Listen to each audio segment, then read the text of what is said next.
आज हम लोग आपकी कक्षा 12 में कवि श्री रामधारी सिंह दिनकर जी द्वारा रचित अभिनव मनुष्य के पहले पद्यांश का संदर्भ, प्रसंग, व्याख्या, काव्य सौंदर्य और इस पद्यांश पर आधारित आपकी बोर्ड की परीक्षा में पूछे जाने वाले संभावित प्रश्नों को भी हल करना सीखेंगे। लेकिन सबसे पहले हम लोग हमेशा की तरह इस पद्यांश में जितने भी शब्द आए हैं पहले इन सभी शब्दों पर एक नज़र डालेंगे और यदि इनमें से किसी का अर्थ कठिन है तो पहले उसका सरल अर्थ देखेंगे, फिर उसके बाद हम लोग इसकी व्याख्या करेंगे। तो चलिए सबसे पहले हम लोग इस पद्यांश में आए हुए सभी शब्दों का सरल अर्थ देख लेते हैं। है बहुत बरसी, तीनों शब्द सरल है, कोई दिक्कत नहीं है। धरित्री, देखिए धरित्री माने चाहे आप धरती कह लीजिए चाहे पृथ्वी कह लीजिए, ठीक है, जो भी आपको अच्छा लगे एक कह करके व्याख्या कर सकते हैं।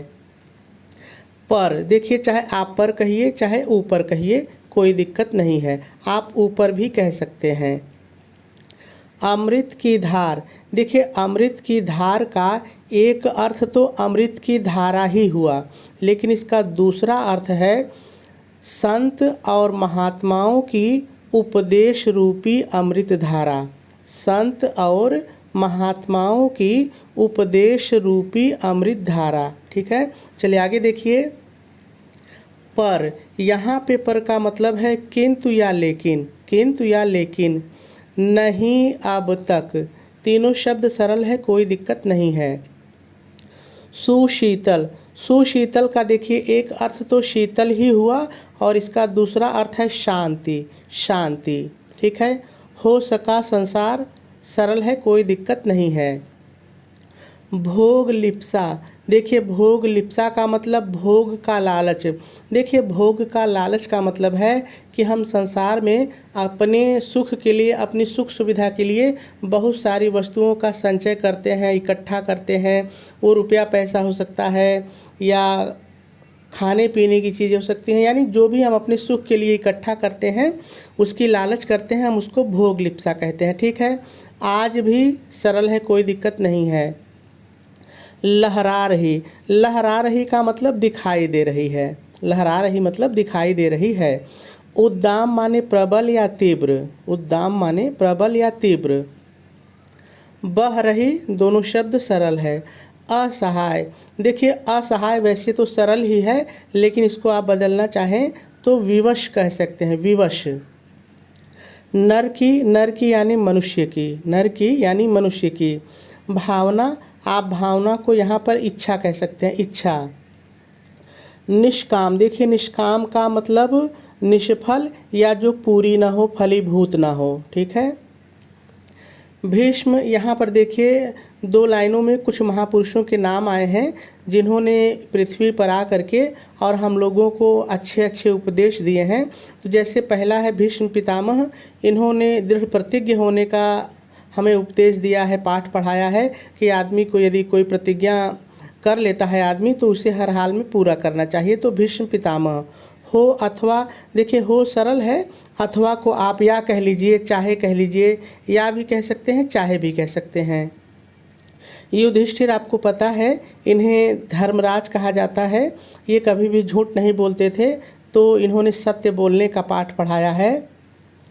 या कि सरल है, ऐसे ही रहने दीजिए, आप बदलना चाहे तो चाहे भी कह सकते हैं। हो सरल है।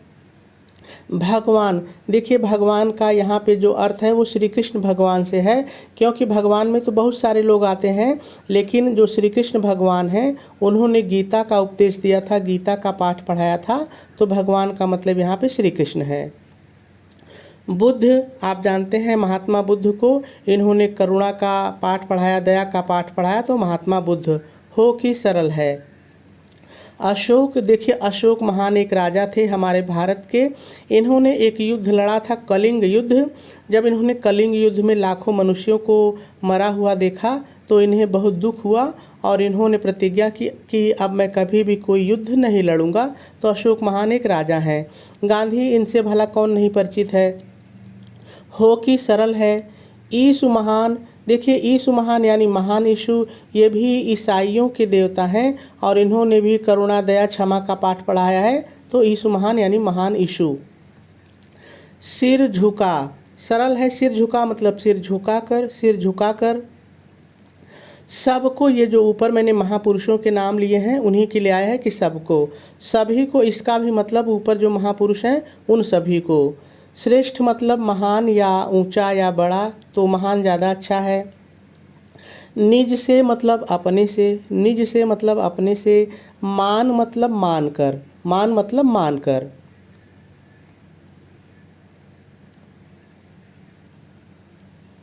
मात्र, मात्र मतलब केवल, मात्र माने केवल।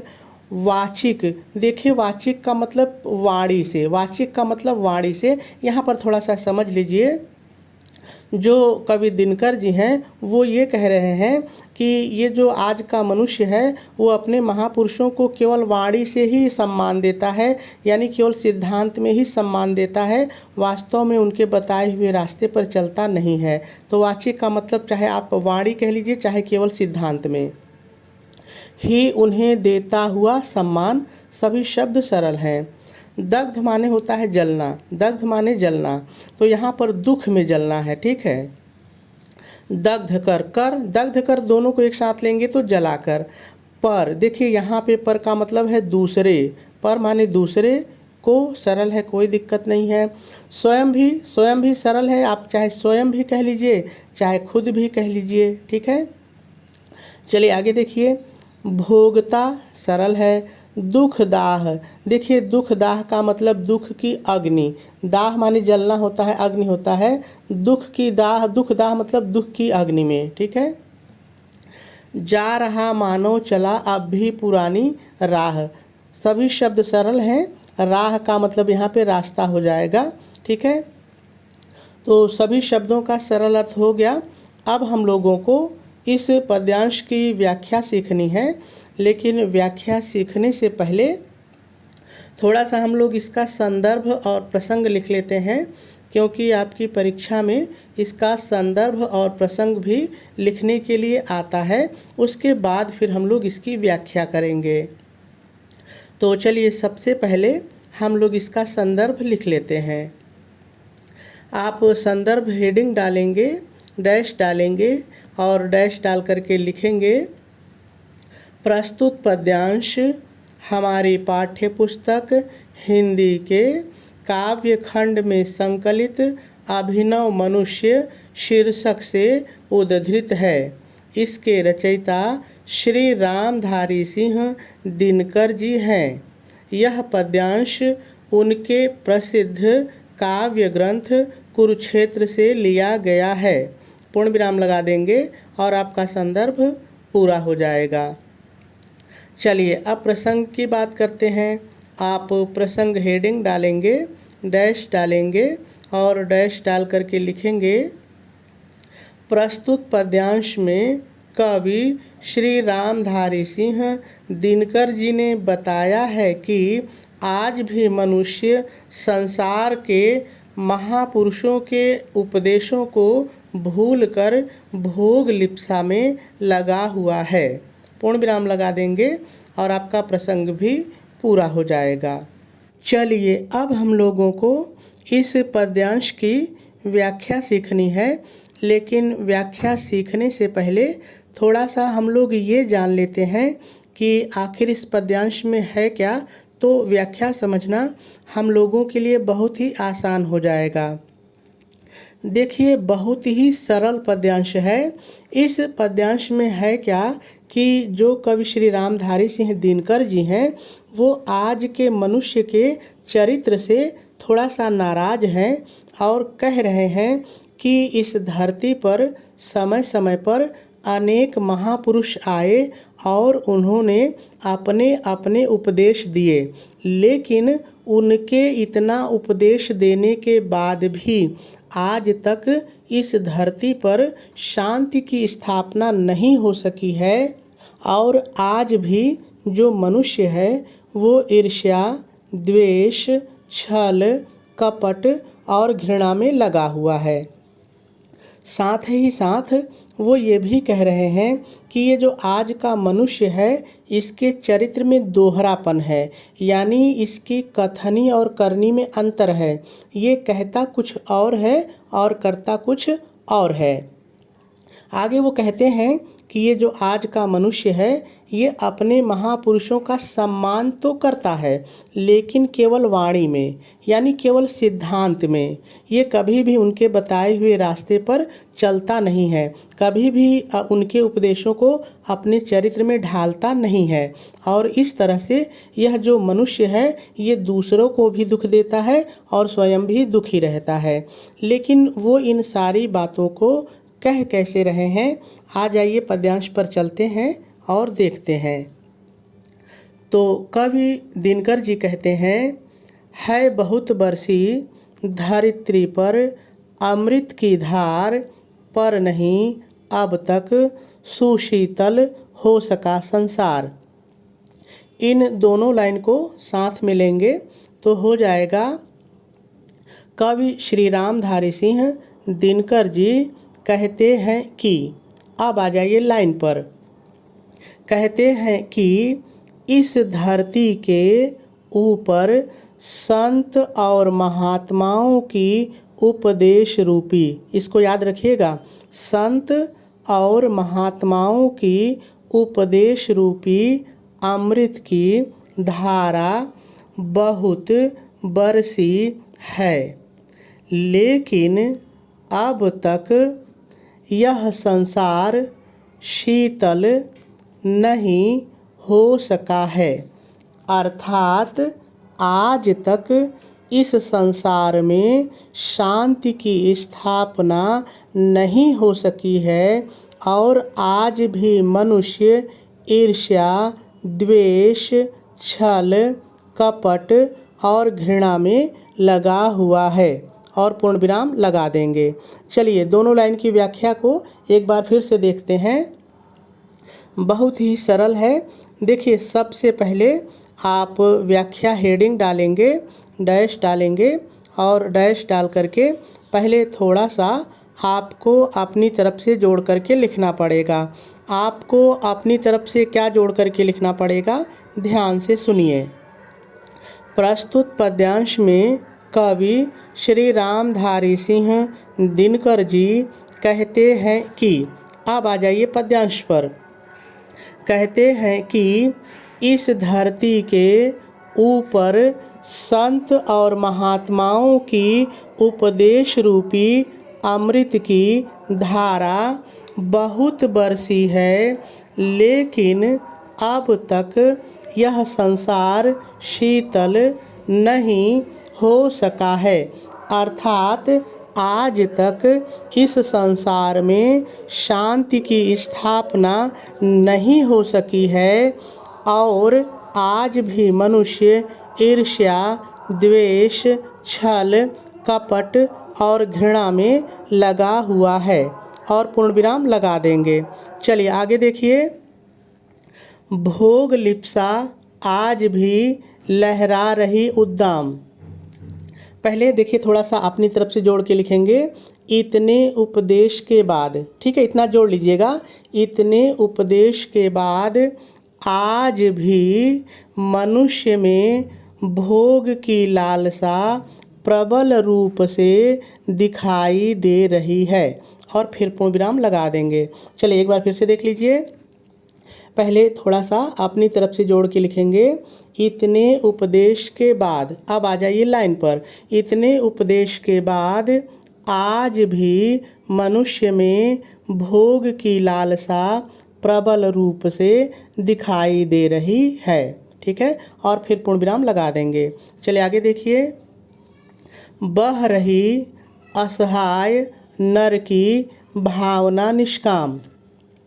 आगे कवि कहते हैं कि इस संसार में एक तरफ जहाँ कुछ लोग सुख साधन से संपन्न हैं, तो वहीं दूसरी ओर कुछ, अब आ जाइए लाइन पर, कुछ विवश मनुष्य की इच्छा फलीभूत नहीं हो रही है, अर्थात पूरी नहीं हो रही है। और फिर पूर्ण विराम लगा देंगे। एक बार फिर से देखिए भाव के अनुसार पहले थोड़ा सा अपनी तरफ से जोड़ के लिखेंगे। अपनी तरफ से क्या जोड़ेंगे, ध्यान से सुनिए। इस संसार में एक तरफ जहाँ कुछ लोग सुख साधन से संपन्न हैं, तो वहीं दूसरी ओर कुछ, अब आ जाइए लाइन पर, कुछ विवश मनुष्यों की इच्छा भी फलीभूत नहीं हो रही है, अर्थात उनकी इच्छा भी पूरी नहीं हो रही है। देखिए बहुत ही सरल लाइन है। कवि कह रहे हैं कि इस संसार में कुछ ऐसे लोग हैं जिनके पास धन संपत्ति वैभव भरा हुआ है, तो वहीं कुछ ऐसे विवश मनुष्य हैं कि उनकी इच्छा भी पूरी नहीं हो रही है, फलीभूत नहीं हो रही है। ठीक है, चलिए आगे देखते हैं। आगे कवि कहते हैं, भीष्म हो अथवा युधिष्ठिर या कि हो भगवान, बुद्ध हो कि अशोक, गांधी हो कि ईसु महान, सिर झुका सबको सभी को श्रेष्ठ निज से मान, मातृवाचिक ही उन्हें देता हुआ सम्मान। देखिए इन 4 लाइन को एक साथ लेंगे, ठीक है। तो आप लिखेंगे, आगे कवि दिनकर जी मनुष्य के दोहरेपन का वर्णन करते हुए कहते हैं कि, इतना जोड़ लीजिए, आगे कवि दिनकर जी मनुष्य के दोहरेपन का वर्णन करते हुए कहते हैं कि भीष्म पितामह हो, चाहे युधिष्ठिर हो, चाहे भगवान श्री कृष्ण हो, चाहे महात्मा बुद्ध हो, चाहे अशोक महान हो, चाहे महात्मा गांधी हो, चाहे महान यीशु मसीह हो, आज का मनुष्य सबको सिर झुकाकर सभी को अपने से श्रेष्ठ मानकर उन्हें मात्र वाणी से ही सम्मान देता हुआ दिखाई देता है, अर्थात उनके उपदेशों को केवल सिद्धांत में ही मानता है, कभी भी उनका अपने आचरण में अनुसरण नहीं करता है। फिर से देखिए इस लाइन की व्याख्या को। आगे कवि दिनकर जी मनुष्य के दोहरेपन का वर्णन करते हुए कहते हैं कि चाहे भीष्म पितामह हो, चाहे युधिष्ठिर हो, चाहे भगवान श्री कृष्ण हो, चाहे महात्मा बुद्ध हो, चाहे अशोक हो, चाहे महात्मा गांधी हो, चाहे महान ईसा मसीह हो, आज का मनुष्य सभी को सिर झुकाकर सभी को अपने से महान, श्रेष्ठ कहिए चाहे महान, कोई दिक्कत नहीं है, महान मानकर उन्हें केवल वाणी से ही सम्मान देता हुआ दिखाई देता है, अर्थात उनके उपदेशों को केवल सिद्धांतों में ही मानता है, कभी भी उसको अपने आचरण में ढालता नहीं है। ठीक है, इस बात को आप चाहे जैसे लिख सकते हैं, केवल आप बात को समझ लीजिए बस। ठीक है, चलिए आगे देखते हैं क्या कहते हैं। दग्ध कर पर को स्वयं भी भोगता दुखदाह, जा रहा मानव चला अब भी पुरानी राह। बहुत ही सरल लाइन है। आगे कवि कहते हैं कि ये जो आज का मनुष्य है, दूसरों को दुख में जलाकर स्वयं भी दुख की अग्नि में जलकर भोग रहा है, और इस प्रकार जो आज का मानव है अब भी पुराने रास्ते पर चला जा रहा है। फिर से देख लीजिए दोनों लाइन की व्याख्या, बहुत ही सरल है। देखिए व्याख्या 2 बार बोलने में बातें आगे पीछे हो सकती हैं, लेकिन भाव वही होना चाहिए। ठीक है, तो देखिए कवि कहते हैं, ये जो आज का मनुष्य है, ये दूसरों को दुख की अग्नि में जलाकर स्वयं भी दुख की अग्नि में जलकर दुख भोग रहा है, और इस प्रकार जो आज का मानव है अब भी उसी पुरानी राह पर चला जा रहा है। पूर्ण विराम लगा देंगे और इसकी व्याख्या पूरी हो जाएगी। चलिए अब हम लोगों को इसका काव्य सौंदर्य और इस पद्यांश पर आधारित आपकी बोर्ड की परीक्षा में पूछे जाने वाले संभावित प्रश्नों को हल करना सीखना है। तो चलिए पहले हम लोग इसका काव्य सौंदर्य देख लेते हैं। देखिए, यदि इस पद्यांश में रस की बात करें तो शांत रस है, यदि छंद की बात करें तो मुक्तक छंद है, यदि अलंकार देखा जाए तो इस पद्यांश में मुख्य रूप से रूपक, अनुप्रास और दृष्टांत ये 3 अलंकार हैं।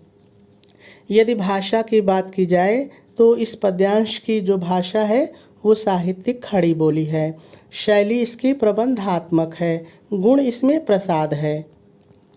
और यदि शब्द शक्ति की बात करें तो शब्द शक्ति इसमें अभिधा और लक्षणा दोनों है। चलिए अब हम लोग इस पद्यांश पर आधारित पूछे जाने वाले संभावित प्रश्नों को हल करना सीखते हैं। सबसे पहले हम लोग प्रश्न की सूचना को पढ़ लेते हैं कि आखिर आपकी बोर्ड की परीक्षा में प्रश्न पूछा किस तरह से जाता है। तो देखिए, प्रश्न इसी तरह से पूछा जाता है, आप भी मेरे साथ पढ़ लीजिए। उपर्युक्त पद्यांश को पढ़कर निम्नलिखित प्रश्नों के उत्तर दीजिए। और आपके बोर्ड के पेपर में इसी तरह से 5 प्रश्न पूछे जाते हैं। वो 5 प्रश्न जो मैंने लिए हैं इसमें से भी हो सकते हैं, इससे अलग भी हो सकते हैं, क्योंकि एक ही पद्यांश पर बहुत सारे प्रश्न बन जाते हैं। लेकिन इतना ज़रूर है कि यदि आपने किसी भी पद्यांश का संदर्भ, प्रसंग, व्याख्या और काव्य सौंदर्य इन चारों चीज़ों को अच्छी तरह से समझ लिया है तो उस पद्यांश पर चाहे जितने प्रश्न पूछे जाएं आप सभी का उत्तर लिख लेंगे, कहीं भी कोई दिक्कत नहीं होगी।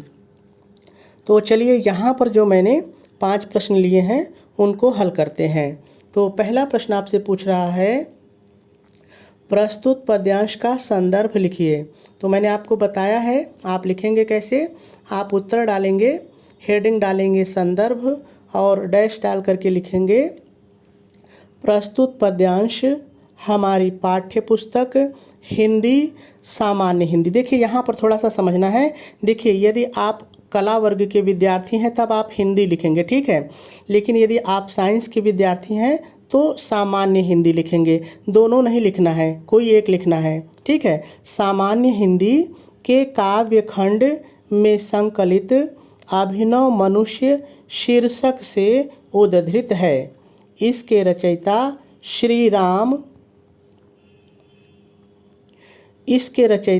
श्री रामधारी सिंह दिनकर जी हैं। यह पद्यांश उनके प्रसिद्ध काव्य ग्रंथ कुरुक्षेत्र से लिया गया है। पूर्ण विराम लगा देंगे और आपका जो संदर्भ है वो पूरा हो जाएगा। देखिए यहाँ पर ध्यान क्या आपको देना है। देखिए, ये चीज़ जब आप लिखिए या ये लिखिए या इसको लिखिए, यानी कि जो भी काली चीज़ें हैं आपको काले रंग से लिखी हुई दिख रही हैं, इनको आपको भी काले रंग से ही लिखना है, ठीक है। और साथ ही इन सभी चीज़ों को आपको सिंगल इन्वर्टेड कामा के अंदर लिखना है, ठीक है। इतना ध्यान देंगे तो आपका संदर्भ सुंदर दिखेगा। चलिए दूसरे प्रश्न पर चलते हैं।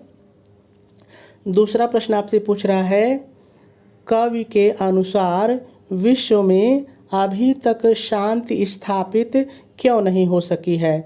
तो देखिए, इसका उत्तर मैंने आपको व्याख्या में बताया है। आप लिखेंगे कैसे, देखिए आप लिखेंगे कवि के अनुसार अनेक महापुरुषों द्वारा संसार में समय समय पर दिए जाने वाले अनेक उपदेश के बाद भी विश्व में अभी तक शांति स्थापित इसलिए नहीं हो सकी क्योंकि संसार के लोगों ने उनके उपदेशों को केवल सुना, अपने आचरण में उतारा नहीं, जिसके परिणाम स्वरूप लोग छल कपट, घृणा द्वेष, भोग लिप्सा और ईर्ष्या जैसे कुकृत्यों में लगे हुए हैं, ठीक है। और पूर्ण विराम लगा देंगे। चलिए अगले प्रश्न पर चलते हैं। देखिए, अगला प्रश्न आपसे पूछ रहा है, वर्तमान समय में लोगों के जीवन में दोहरेपन की स्थिति किस रूप में दिखाई देती है। तो आप उत्तर डालेंगे और लिखेंगे, समय समय पर अनेक महापुरुषों यथा माने जैसे भीष्म, भगवान श्री कृष्ण, युधिष्ठिर, महात्मा बुद्ध, अशोक, महात्मा गांधी और ईसा मसीह के द्वारा दिए गए उपदेशों को मानव ने केवल सिद्धांत रूप में माना, उसे कभी भी अपने आचरण में नहीं उतारा, जिसके कारण वर्तमान समय में लोगों के जीवन में दोहरेपन की स्थिति दिखाई देती है। ठीक है, और इसका उत्तर भी हो जाएगा। चलिए अगले प्रश्न पर चलते हैं। अगला प्रश्न आपसे पूछ रहा है, दग्ध कर पर को स्वयं भी भोगता दुखदाह। इस पंक्ति से कवि का क्या तात्पर्य है? तो ये कविता की लाइन है, इसकी व्याख्या मैंने आपको बताई है, वही व्याख्या आपको फिर से लिखनी है। तो आप कैसे लिखेंगे, देखिए, आप उत्तर डालेंगे और लिखेंगे, उपर्युक्त पंक्ति से कवि का तात्पर्य है कि आज भी मानव दूसरों को दुख देकर स्वयं भी उसी दुख की अग्नि में जल रहा है, और इसका उत्तर भी हो जाएगा। चलिए अगले प्रश्न पर चलते हैं। अगला प्रश्न आपसे पूछ रहा है, रेखांकित अंश की व्याख्या कीजिए। ठीक है, तो चलिए पहले आप देख लीजिए कि कहाँ कहाँ रेखा खींची गई है। तो आपको नीचे ये 4 लाइन दिख रही हैं, जहाँ रेखा खींची गई है इसी की आपको व्याख्या करनी है। तो चलिए अब हम लोग इसकी व्याख्या शुरू करते हैं। देखिए, सबसे पहले आप उत्तर डालेंगे और हेडिंग डाल करके लिखेंगे रेखांकित अंश की व्याख्या, और डैश डाल करके लिखेंगे, प्रस्तुत रेखांकित अंश में कवि श्री रामधारी सिंह दिनकर जी आधुनिक मानव के चरित्र के दोहरेपन का चित्रण करते हुए कहते हैं कि आधुनिक मानव संसार के अनेक महापुरुषों को अपने से श्रेष्ठ मानकर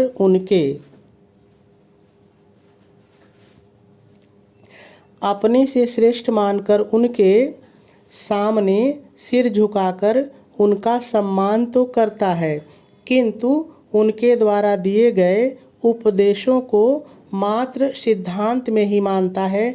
आप लिख सकते हैं वाणी में ही मानता है, कभी भी उसे अपने चरित्र में नहीं उतारता है। आज भी मानव दूसरों को दुख की अग्नि में जलाकर स्वयं भी उसी दुख की अग्नि में जलकर पुराने रास्ते पर चला जा रहा है। पूर्ण विराम लगा देंगे और आपकी रेखांकित अंश की व्याख्या भी पूरी हो जाएगी।